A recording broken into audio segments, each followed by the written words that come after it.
The luxury car dealership's salesman smirked as they casually ushered the woman toward the exit. Dressed in plain clothes with a modest demeanor, she certainly didn't look like she belonged there. "Sorry, ma'am.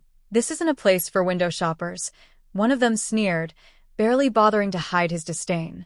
But what they failed to realize was who she really was and the storm that was about to hit them the very next day. Keep watching. Clara had never been one to care about appearances.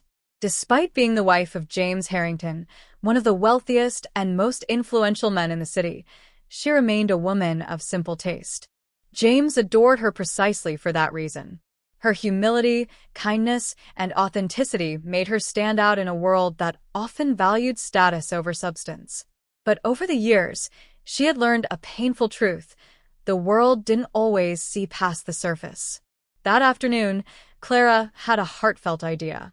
She wanted to surprise James with a gift, something truly special. And what better present than a sleek, custom-built luxury car? With excitement bubbling inside her, she made her way to one of the most upscale car dealerships in town.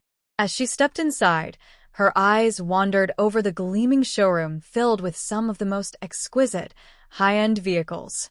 The air carried the scent of polished leather and fresh wax, but instead of being greeted with a warm welcome, she was met with nothing but cold stares. A young salesman, who barely bothered to mask his irritation, approached. "Can I help you?" he asked, his voice dripping with impatience. Clara, undeterred, smiled. "Yes. I'm interested in one of your top models, the Rolls-Royce Phantom." The salesman scoffed, barely able to suppress his amusement. He glanced over at his colleagues, who exchanged knowing looks before shaking their heads. "Ma'am, perhaps you should check out something more affordable," he said, gesturing toward the back of the showroom. "We have some pre-owned sedans that might be more in your price range." Clara frowned slightly. "I came here for the Rolls-Royce," she repeated, her voice firm yet polite. A taller, older salesman with an arrogant smirk folded his arms and took a step closer. "Look, we don't have time for people who aren't serious buyers. We can't just let anyone sit in these cars." The words stung, but Clara didn't let them see it.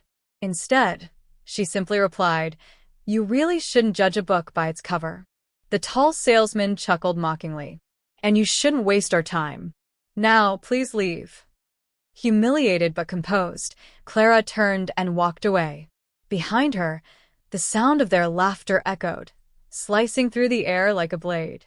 That evening, at dinner, Clara was unusually quiet. James, ever attentive, noticed immediately. Setting down his fork, he reached for her hand. "What's wrong, sweetheart?" he asked gently. For a moment, Clara hesitated. Then, she decided to tell him everything: how the salespeople had dismissed her, the smug glances, the condescending voices, the way they had treated her as though she were invisible. James's expression darkened. "They treated you like that?" Clara sighed. "It's not the first time. I expected better." James leaned back in his chair, his jaw tightening as an idea began forming in his mind. "That dealership, it belongs to a friend of mine," he mused. "Maybe it's time they learned a lesson." The next afternoon, the dealership was bustling with activity.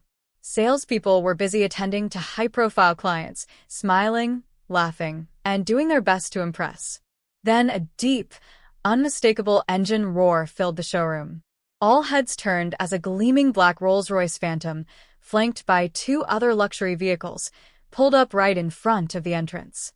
The door swung open, and out stepped none other than James Harrington, the billionaire, the legend. The salespeople froze.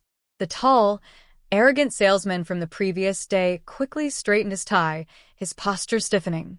"Mr. Harrington." "What a surprise," he stammered, suddenly eager to please. But James ignored him completely.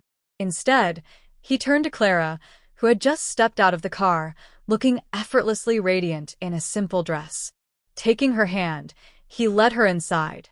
"You know," James began, his voice calm but commanding as he scanned the room, "my wife was here yesterday to buy me a car."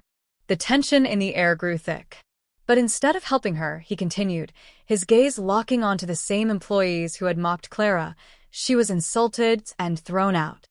A middle-aged man in a navy blue suit, clearly the manager, rushed forward, his forehead glistening with sweat.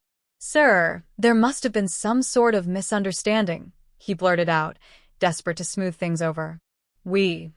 James held up a hand, silencing him instantly. "No misunderstandings. Just poor judgment." His voice was calm, but the weight of his words sent shivers down their spines. "So now, I have a decision to make." He paused, letting their hope flicker like a fragile candle. "Should I buy the Phantom today?" he mused, his lips curling into a small smile. For a brief moment, their eyes lit up with anticipation. Then his smile vanished. "Or should I take my business elsewhere?" A wave of panic washed over the sales team. Their faces turned pale as they exchanged frantic glances. "Mr. Harrington," the tall salesman began, his voice shaking, "we had no idea she was your wife. Had we known—" James's sharp gaze cut him off mid-sentence. "That's the problem," he said coldly. "You should treat every customer with respect, not just the ones you assume are rich." The manager, swallowing hard, stepped forward again. "Please, sir, we sincerely apologize. Let us make this right." James smirked. "Oh, you will." Then, turning to Clara, he asked, "Would you like to pick a different dealership, my love?" Clara's eyes met those of the same men who had laughed at her. And then, with a gentle smile, she replied, "No. I think I'll buy the Phantom after you replace your entire sales team." The dealership had no choice but to comply. By the end of the day, several employees had been let go, replaced by professionals who understood the value of treating every customer with dignity. As James and Clara drove away in their brand-new Rolls-Royce, Clara didn't feel triumphant because she had proven her worth. She had never needed to. Instead, she felt a quiet satisfaction because she had reminded them of something far more valuable. Respect costs nothing but is worth everything. Would you stand up against discrimination like Clara did? Share your thoughts in the comments below. If you love inspiring stories like this, don't forget to like, subscribe, and hit that notification bell for more. Where are you watching from? Let us know in the comments. Take care.